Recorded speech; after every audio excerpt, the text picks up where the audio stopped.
Sejam muito bem-vindos a mais um episódio do nosso podcast Parteira nas Nações. Eu sou Patrícia Faveiro, speaker desse podcast, e tenho a honra de receber duas referências da obstetrícia brasileira no nosso episódio de hoje, que vai ser muito especial. Professora doutora Marlise Lima, coordenadora do curso de obstetrícia da USP, presidente da Benfu São Paulo, e a professora doutora Ângela Ochiai, professora do curso de obstetrícia da USP e uma parteira missionária transcultural. Sejam bem-vindas no nosso podcast.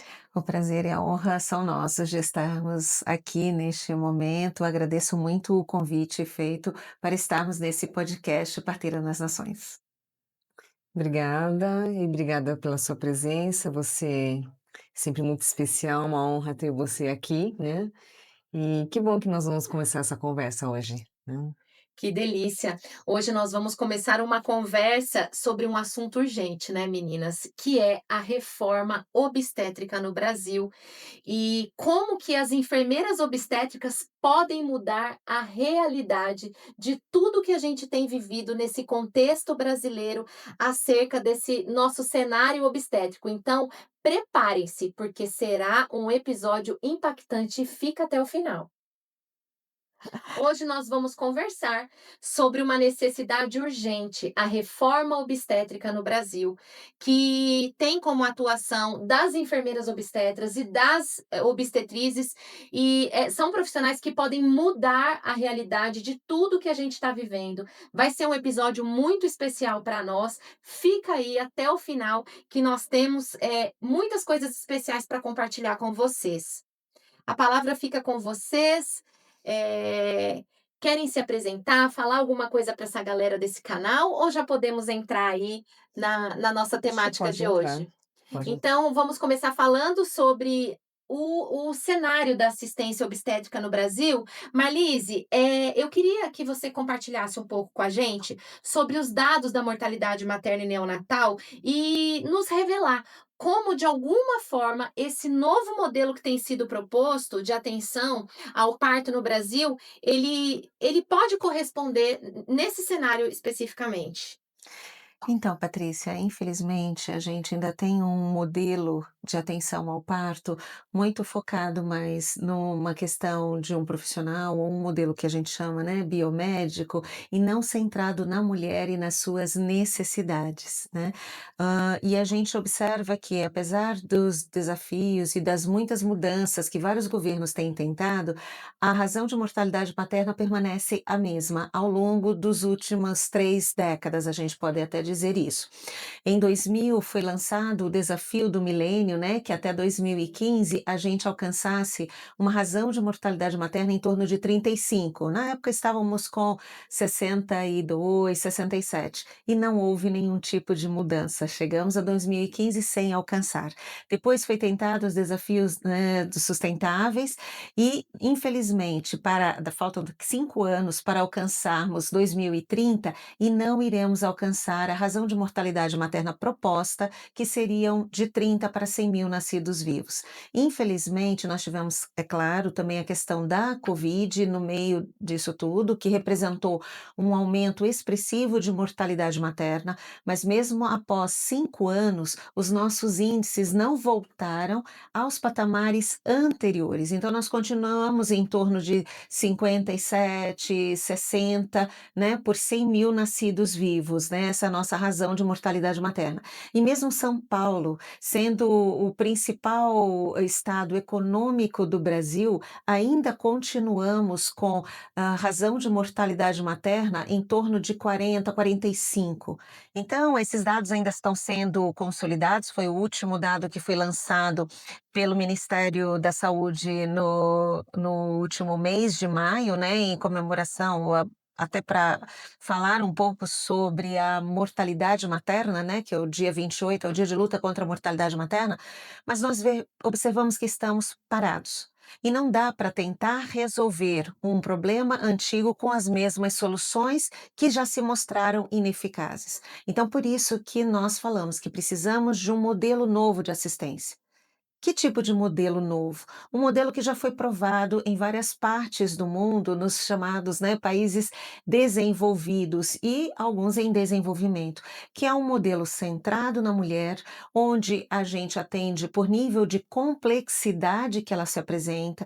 Então, se são gestantes de risco habitual, elas devem ser atendidas por enfermeiras obstétricas e obstetrizes, porque demonstram ser as profissionais que têm a capacidade, e chamo as profissionais porque a maioria é formada, né, do contingente pelas mulheres.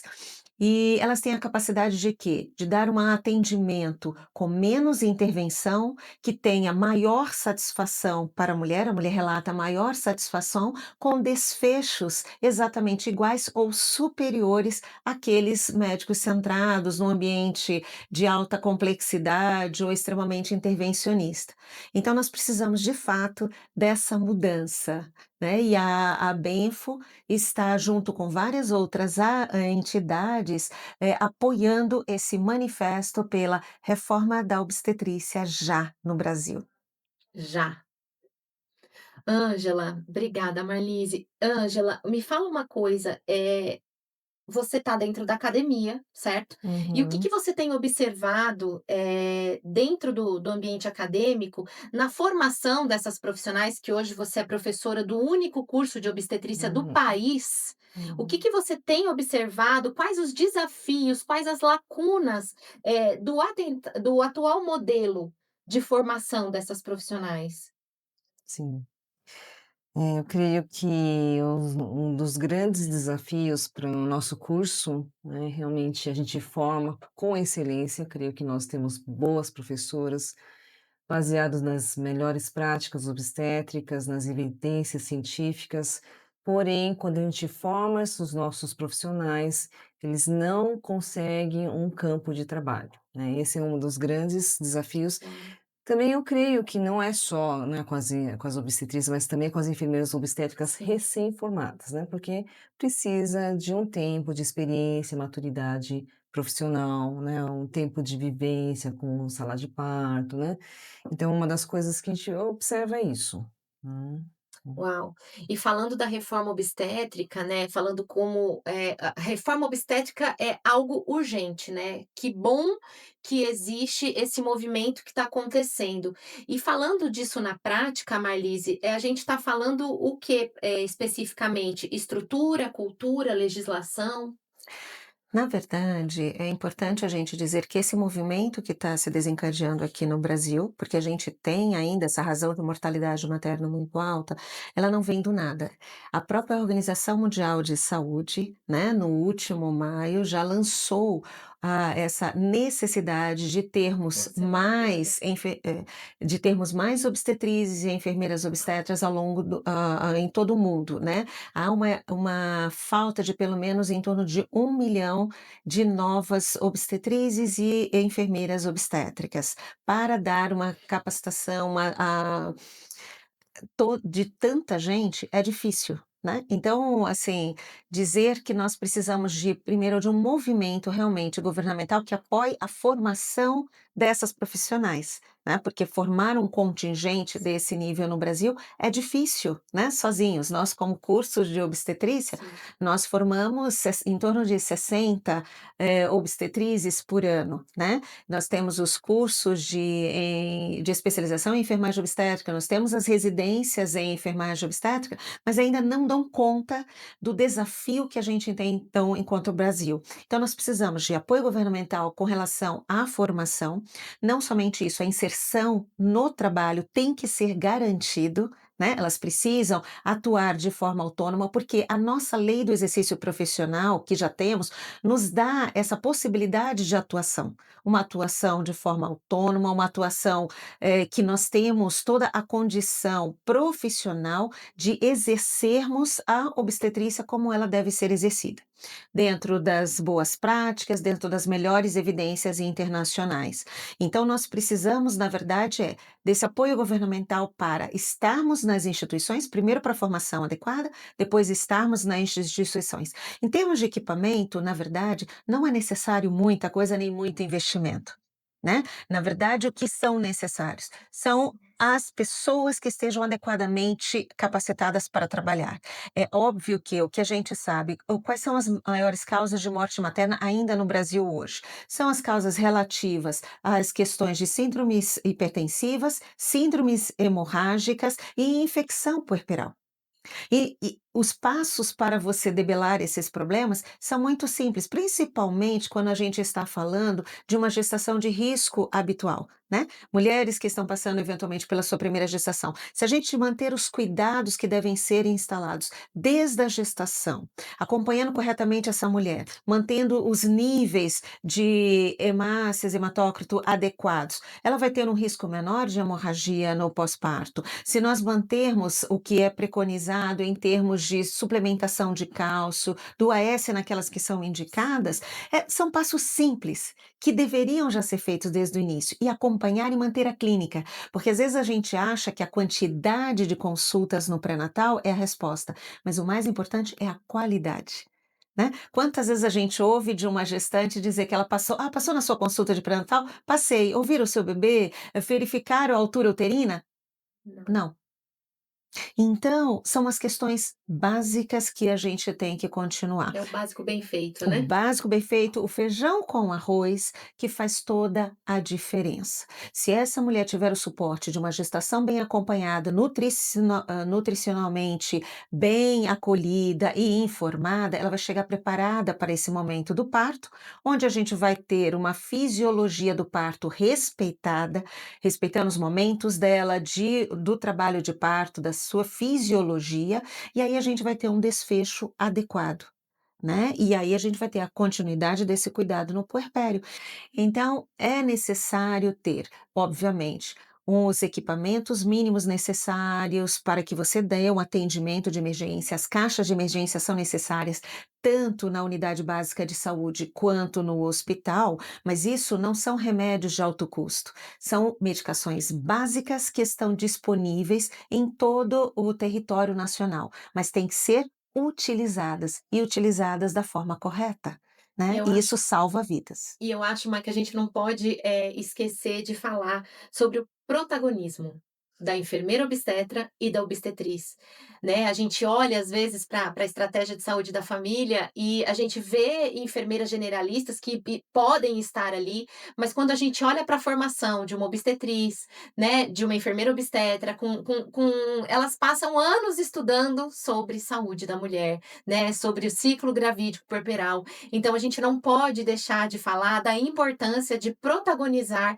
essas profissionais, e eu falo muito sobre inserir essas profissionais com autonomia e responsabilidade nesses lugares. Eu adoraria ver uma enfermeira obstetra, uma obstetriz, fazendo pré-natal nas unidades de saúde, né, e a gente ainda não vê isso. Já a Rede Cegonha já virou Rami, agora virou Rede Aline, e ainda a gente não vê essa profissional inserida na atenção primária, né, eu espero que realmente já. Ângela, fala para mim, falando sobre os principais pilares da reforma, segundo esse manifesto que já está aí, inclusive nas redes sociais, nós vamos deixar o link do manifesto na descrição desse vídeo. Se você não acessou ainda o manifesto, nós vamos deixar o manifesto para que você possa ler, para que você possa ter entendimento sobre o que é que está escrito nesse manifesto. Você consegue compartilhar com a galera desse canal aqui que está assistindo esse podcast alguns pilares dessa reforma? Vamos tentar, né, eu não sei se eu vou falar todos os pilares, você acha que são os 10, né, mas eu acho assim, uma assistência centrada à mulher, né, eu acho que é muito importante.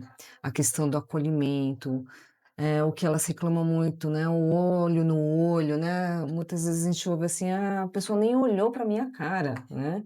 Realmente a gente passa, né, a gente já ouve muito isso mesmo. Então, essa questão mesmo de você, oferecer, entender a fisiologia, como a Marlise falou, e você dá alternativas para essa mulher, por exemplo, né, as terapias integrativas, né, você oferecer Métodos não aromaterapia, isso, não farmacológicos para o alívio dessa farmacológicos, dor, né. uso de acupuntura, aromaterapia, banhoterapia, né, massagens, também você tem várias outras formas que você pode estar trabalhando com a mulher para lidar com a, né, realmente, né, o que a gente não consegue ainda fazer é tirar totalmente a dor, mas trazer conforto para a mulher, desmistificar que a dor do trabalho de parto é uma dor terrível, você ter essa escuta ativa com as mulheres também, né, e ensinar os nossos alunos também a ter essa escuta ativa, de acolhimento. Eu acho que são dos pilares mais principais que agora estou me lembrando, tá. Eu acho que a gente não pode, Uhum. deixar de falar que um dos principais, acho que quem conhece, especificamente o meu legado e a minha paixão, que são as casas de parto, nós Verdade. Uhum. precisamos de mais centros de parto peri-hospitalar. Nós precisamos, parar de achar que casa de parto é coisa de good vibes, não é, né, Marlice, como presidente da Benfo aqui, precisamos aumentar o número de casas de parto no Brasil. Quando nós aumentamos a oferta, nós melhoramos os indicadores, né. Então, assim, para nós colocarmos a enfermeira obstetra e a enfermeira obstetriz a obstetriz de frente a essa assistência, liderando, nós precisamos aumentar os números de casas de parto e inserir essas profissionais na atenção primária. Má, fala pra gente, qual seria a chave? Eu acho que meio que eu introduzi dessa questão da liderança, mas, assim, qual é a chave para essa mudança? Eu acredito da sociedade entender o real impacto de uma morte materna, né, que desestrutura toda uma família. Então, é algo que a gente tem que combater, né, todos nós como sociedades. Infelizmente, a razão de mortalidade materna que nós temos no Brasil é incompatível com o nosso desenvolvimento econômico. Nós temos países aqui da própria América Latina que têm ou o mesmo nível socioeconômico ou um pouco abaixo e que tem uma razão de mortalidade muito melhor resolvida, né. Então, o que nos falta? Vontade política, o que nos porque a legislação nós Sim, temos um respaldo, mas quando você fala, por exemplo, da Rede Aline, não só é peri-hospitalar e e intra-hospitalar. intra-hospitalar também. Nós precisamos que eles realmente atuem da forma como foram propostas na regulação que já vem, né, desde 1999, nós já Sim. temos essa regulação dos centros de partos normais. Mas quando a gente vê como ele realmente está estruturado, a gente vê que foge muito ao que foi colocado, ao que foi preconizado. Então, quando você fala da importância de termos o profissional adequado, quando a obstetriz e a enfermeira obstetra, ela for a ordenadora do cuidado desta mulher, principalmente dessa mulher de gestação de baixo risco, então ela faz a referência quando é necessário, quando de fato ela observa que há sinais clínicos que necessitam de uma supervisão mais especializada, nós liberamos então o médico para atuar onde ele vai atuar, que nos casos de alto risco. E nós temos então um grande impacto em termos de saúde materna quando a gente faz isso que você falou, é o Midwifery Continuity Care, né, que já foi provado pela publicação da revisão de Sandel e outros autores, agora na última revisão que ela fez em 2024, falando disso, do modelo de cuidado de enfermeiras obstétricas e de obstetrizes, o quanto influencia nos desfechos neonatais em vários países e nos desfechos maternos, né. Então a gente tem uma satisfação melhor, a mulher percebe que ela tem esse cuidado acompanhado da forma adequada e ela tem menos intervenções, então são realizadas menos episiotomias, são realizadas menos, por exemplo, né, os esforços dela expulsivos são esforços, espontâneos, né, não são esforços dirigidos, Até porque e essa toda parteira ela hora respeita a respeita a fisiologia dessa mulher, fisiologia e o né. momento dela, né, e o momento dessa mulher, porque na verdade a mulher é o centro do cuidado. Então quando a gente tem essa chave de virada, em que a EO e a obstetriz, elas serão as ordenadoras do cuidado, partindo do que é mais, básico, de uma atenção primária à saúde. Porque quando a gente pensa em casas de parto, quando a gente pensa no centro de parto normal, eles são do âmbito da atenção primária à saúde. Eles não são de uma atenção maior, que tem maiores intervenções. E aí quando você diz: "Não, essa precisa de um cuidado maior", e aí você direciona, aí você tem toda uma assistência, essa mulher não é largada, essa mulher não é deixada no meio do caminho, né. E você respeita e acompanha. Um problema grande que a gente tem às vezes foi detectado que é uma gestante de alto risco, você referencia, mas essa mulher está realmente indo nas consultas de alto risco? Então, na unidade básica, você tem que continuar esse acompanhamento, né? E quando ela terminar de ter o parto dela, ela vai voltar para onde? Para a unidade básica de saúde. E é lá que a gente vai continuar tendo as questões de contracepção e de mais cuidados que precisa ser dado. Então, essa mulher tem que ser olhada num contínuo na sua vida. Desde o início, da onde ela começa a ter a sua menarca, até o seu climatério e mais à frente, essa mulher tem que ser acompanhada. Então, a obstetriz e a AEO, elas são as pessoas mais capacitadas para dar o atendimento de acordo com as necessidades que a mulher me traz, não aquilo que eu acho que ela deve ter ou receber, né. É claro que você tem toda a evidência possível, mas você respeita os valores e você entende o seu expertise para atuar naquele momento. Então, isso é a chave de virada, e isso toda a literatura já tem nos mostrados, né? E literaturas recentes, né? De revisões sistemáticas da Cochrane mostrando que o modelo de cuidado continuado da obstetriz e da EO é o melhor modelo para o mundo. É redutor de despesas, mas ele tem, resultados muito superiores ao modelo que a gente tem atualmente em nosso país. Uau! E você falando, eu tô aqui pensando, acerca da ampliação, Ângela, da atuação desses profissionais, porque você vai para campo de estágio com as alunas, Sim. né. Eu Uhum. poderia falar aqui de 1000 resistências profissionais, para vocês acerca da prestação de serviços em hospitais privados. Mas, assim, qual é a resistência que você tem encontrado na prática? Com essas profissionais, a questão institucional de financiamento, a falta de regulamentação efetiva, compartilha com a gente o que que você tem achado, assim, acerca de resistência.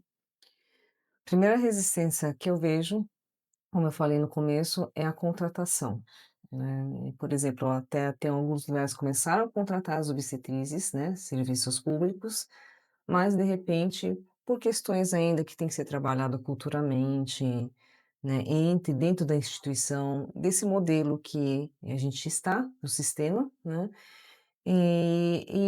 né, fora os salários baixos, né, como a gente estava comentando O anteriormente, o reconhecimento, né. reconhecimento, a valorização, né, porque não tem jeito, né, você quer realmente valorizar o profissional, né, não é só isso, mas também a parte financeira vai contar, porque as pessoas não vivem de vento, né, as pessoas precisam E até sustentar, os cursos, né. né, gente, para a gente ter um Uhum, profissional bem capacitado, a gente precisa estar indo para congresso, precisa estar, uhum, se capacitando o tempo todo. E se assim, como é que atualizando. você se Uhum, mantém com um salário que muitas instituições têm oferecido aí no país, inclusive a gente estava falando sobre isso antes de começar essa gravação, acerca do salário que tem sido pago nos hospitais, e aonde as mãos de obras acabam sendo desqualificadas, porque não se há essa valorização do não profissional, existe. E né, eu acho que começa né. também pelo profissional, porque a partir do momento que ele Uhum, aceita esse uhum. isso precisa ser dito, né, a partir do momento que o profissional ele aceita ser inserido nesse lugar, ele deu legalidade então. Uhum, uhum, uhum. É, e na verdade, assim, há uma questão também, um problema de retenção, né, de talentos. Então, muitas vezes, aquela pessoa que se destaca, que tem é bem atualizada, tem domínio, né, dos procedimentos e sabe como conduzir, né, o processo de assistência à mulher bem conduzido, né, e dando esse protagonismo à mulher, ele acaba encontrando outros locais para ir, Sim. né, e aí ele não vai ficar em determinados locais que pagam muito mal. né. Mas eu acho que, assim, você entendendo que você está dentro de um ordenamento, né, que eu falo assim, de um sistema de saúde.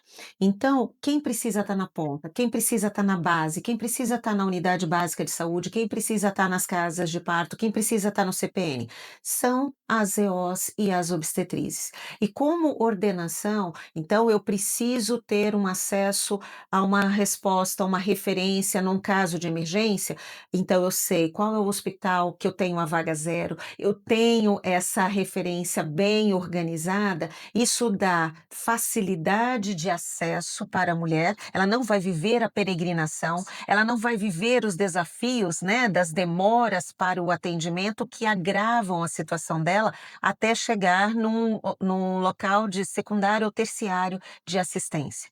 Então, se ela é bem cuidada desde a atenção primária, Ela não já vem vai vinculada, né. já vai vinculada, ela sabe para onde ela será conduzida, isso facilita para todo o processo de assistência na saúde. Então eu acho que nesse aspecto, o que que eu vejo de mudança no modelo, o que que eu vejo que precisa ser realmente colocado? É isso, a presença da EO e da obstetriz na atenção primária à saúde e que faça essa continuidade do cuidado, acompanhando essa mulher, conhecendo essa mulher. Porque se eu sou de um determinado território, aquela mulher já teve o primeiro parto dela comigo, eu já sei o segundo como vai ser, né, a gente já tem uma ideia, você conhece a história, você sabe. Por isso que esse modelo, o modelo de continuidade do cuidado, é o que melhor resposta você tem em termos de saúde. E não é um modelo tão caro. Mas é um modelo baseado na melhor evidência, nas melhores práticas, naquilo que eu posso e sei que faz a diferença. Verdade. Não é, às vezes a gente imagina, desculpa, só completando, às vezes a gente imagina que é a hotelaria que vai fazer a E diferença. não é, né. A gente às vezes imagina que, se eu tenho um concierge, se eu tenho isso, eu tenho não. E muitas vezes, mesmo num hospital de primeira linha, você tem morte materna, porque aquilo que precisava ser visto, como se o Não útero foi está visto, né. contraído corretamente no puerpério, não foi visto. Então não é a hotelaria que a gente tem que buscar, mas é buscar o quê? O profissional capacitado, que está atento àquela mulher no seu pós-parto imediato, que faz esse acompanhamento, né, longitudinal de toda a equipe, que tem como referenciar adequadamente, né, e que sabe também como atuar numa situação de emergência e que sabe agir em equipe. Porque sozinhos, nem sempre nós temos Verdade. condições de resolver todas as questões. Mas se a gente tem isso, o nosso time de resposta rápida agindo no momento correto, muitas vidas serão salvas, né? E menos intervenção, em geral, menos intervenção quando indicada. Ou seja, eu tenho toda a capacidade de agir, mas eu sei quando. Você precisa saber muito para saber quando eu espero o momento da mulher ou quando eu sei que tem alguma intercorrência. Então, você ter esse conhecimento que vem do seu expertise, isso é uma tremenda ajuda à mulher e faz toda a diferença nessa sequência. Né, que a gente tem observado, porque nós somos o segundo país do mundo maior em número de cesáreas. Não é possível que em torno aí de Tudo isso é cinquenta e indicação, né. sete por cento das mulheres brasileiras não têm condição de ter o seu filho. Não acredito nisso, né, mas são as distorções que a gente tem visto. Se aumenta esse é óbvio, se eu estou num parto que eu não sou respeitada, que eu não sou ouvida, é melhor eu ter uma Justamente esse cesariana. outro, é verdade. Né? Então você precisa realmente ser ouvida, ser realmente a protagonista do seu momento, que é um momento ímpar na vida da mulher, para que ela não saia com um trauma, para que ela não saia com uma sequela, porque às vezes a gente fala da razão de mortalidade materna, mas junto com a razão de mortalidade materna, a gente tem que é só a ponta do iceberg, abaixo da linha d'água, nós temos o NIRGS. São mulheres que ficaram, às vezes, 4, 5 meses numa UTI por conta de uma pré-eclâmpsia que não foi tratada da forma adequada e evoluiu de forma, né, terrível e perigosa. Então ela não morre, mas ela tem uma sequela que às vezes fica e marca para a vida inteira, que é o chamado near miss, né. Então para cada caso de morte materna, a gente estima que tem em torno de 3 a 5 casos de pessoas, de mulheres que passaram por uma situação de quase morte. e que carregarão essas marcas ao longo de suas vidas, né, de que passaram por eventos obstétricos adversos. Então a gente precisa estar atento a isso. É forte, Marlise, pegando o gancho do que você falou da hotelaria, porque assim, a gente quando está atendendo, pacientes e até em grupos de discussão, a gente ouve, principalmente das doulas, eh, que existem pacientes que têm convênio, têm assistência médica, mas procuram um hospital específico do SUS, porque elas desejam um parto de via vaginal. Então, assim, elas fazem manobras para que o seu desejo de via de parto seja respeitado, porque aquele convênio dela só vai atender naquele hospital e a característica daquele hospital são cesarianas, sem justificativa. Aí é falha de indução no segundo comprimido e coisas que a gente ouve aí que não vem ao caso, mas assim, a própria mulher tenta se defender, muitas vezes no sistema. Então a hotelaria me trouxe isso à memória. E Ângela, de que maneira que pensando na formação dessas profissionais, de que maneira a academia, ela pode, de alguma forma, favorecer esse processo? Uhum.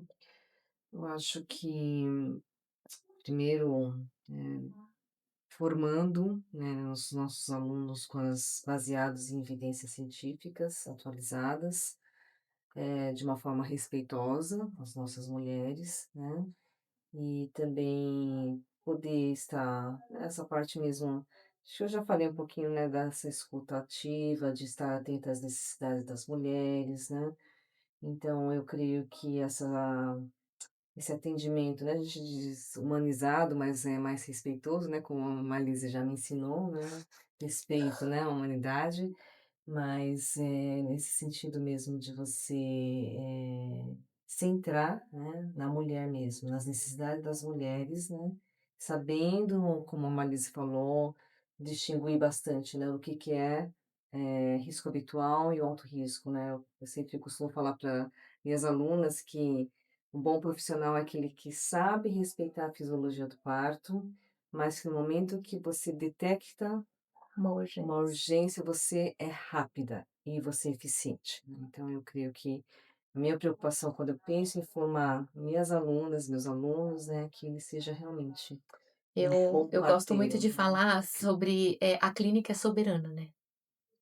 Então, assim, você vê muitos profissionais que querem atender, o parto domiciliar e que para mim eu acho que a enfermeira obstetra e obstetriz ela precisa estar nesse lugar, né, o direito da mulher, como você falou no começo aqui do podcast, sobre países desenvolvidos e que já atuam dessa forma, que tem casas de parto e existem governos, né, Marlise, que pagam pra parteira ir na casa da mulher, assistir esse parto.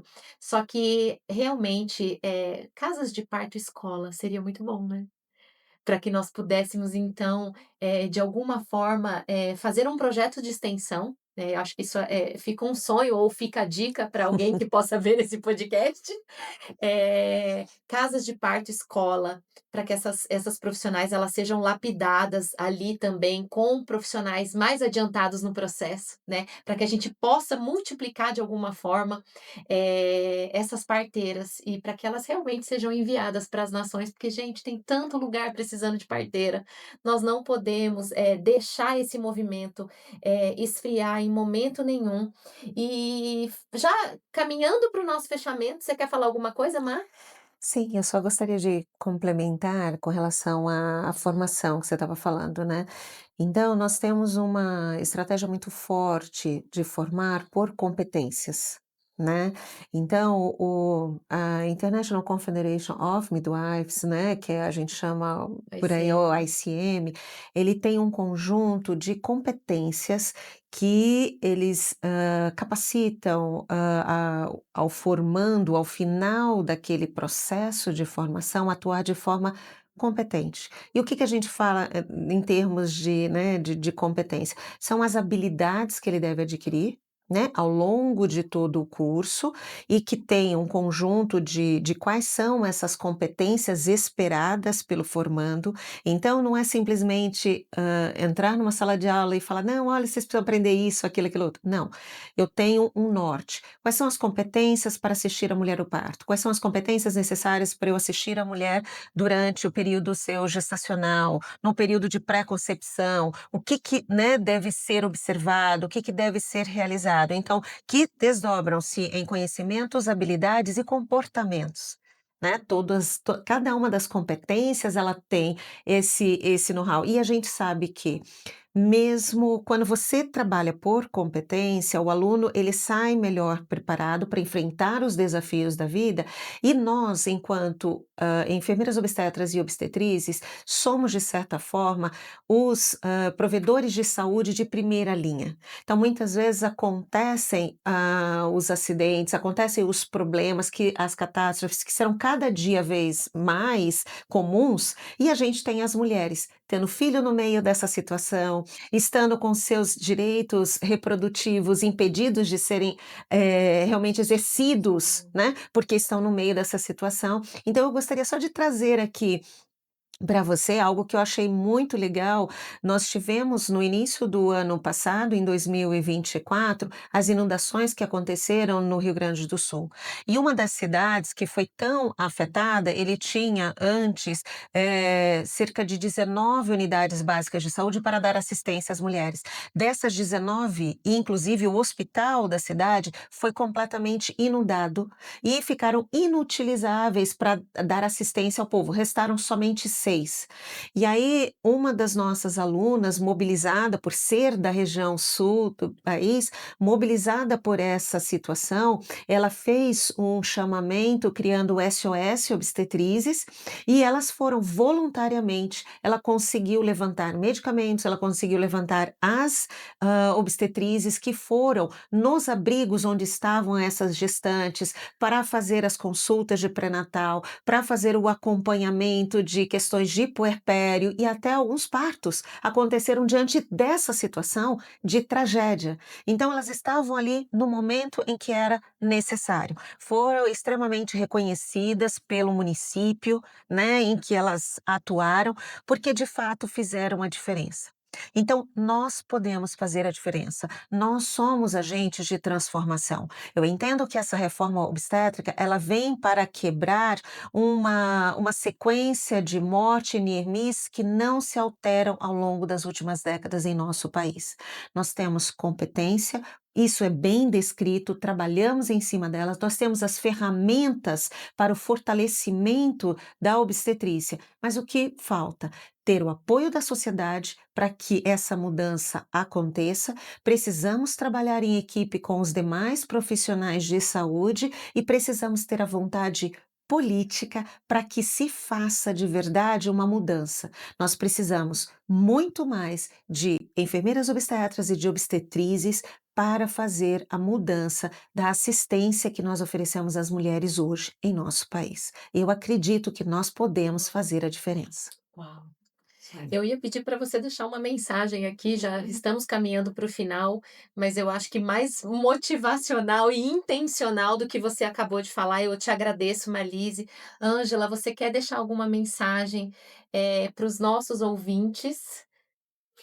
Eu acho que você estava falando, né, e lembrou que eu comecei a assistir recentemente aqui, A Chama Parteira, né, um Ah, seriado. você começou? Esse É muito lindo, muito né? bom. E você estava descrevendo isso mesmo, né, de você, né, a obstetriz, a enfermeira obstétrica em se envolvendo com a comunidade, dessa continuidade de assistência, né.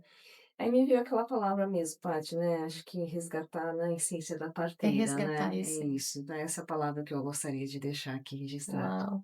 É resgatar a essência. A gente tem falado desde quando a gente começou, Marlise, esse movimento, né, das expedições humanitárias, né, de tudo isso que a gente tem feito e que de alguma forma, ele tem crescido, né, Uma das nossas expansões é ter você aqui sentada nessa mesa com a gente, Eu que né, uma agradeço. mulher, tão relevante na obstetrícia, né, uma pessoa que, preside hoje a maior associação que nos representa como profissional, então isso para nós é um presente, e realmente as mulheres elas podem e devem buscar os seus direitos.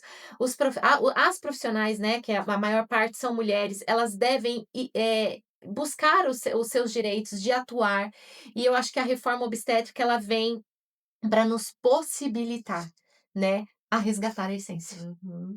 Então, eu quero já agradecer mais uma vez o nosso patrocinador oficial, que é o Avodá Café, né? Todo o time de produção do Fabiano King, que é o diretor desse podcast, todo o time da Digital Journey, o Vinícius e toda a equipe dele.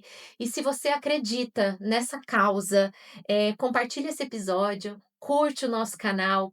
Tudo que algum dia a gente ganhar com esse podcast vai ser revertido para missões humanitárias com enfermeiras obstetras e obstetrizes pelas nações. Leia o manifesto da reforma obstétrica, nós vamos deixar aqui no link, tá? Assinem, né? Apoie, A assinem, é verdade, Marlise. Leiam e assinem, porque nós precisamos de um movimento muito além daquilo que vocês possam estar imaginando. Você imaginou esse movimento? Então, ele é muito maior. E se você quer ir mais além, quer nos ajudar, quer se tornar um patrocinador desse programa, se você quer se tornar um patrocinador, que envia missionárias para missões, agora no dia 1º de agosto nós estamos viajando com uma equipe de 17 parteiras, né, para uma missão no Amazonas. Tem um QR Code aqui na edição desse vídeo, e se você está ouvindo esse podcast pelo Spotify, antes que o Fabiano King puxe a minha orelha, o nosso Pix é contato.gerandofrutos@gmail.com. Eu quero agradecer vocês por mais uma oportunidade. Muito obrigada. Até o próximo episódio e não esquece, curte o nosso canal, compartilha esse vídeo e até a próxima. Obrigada, Obrigada. meninas. Obrigada.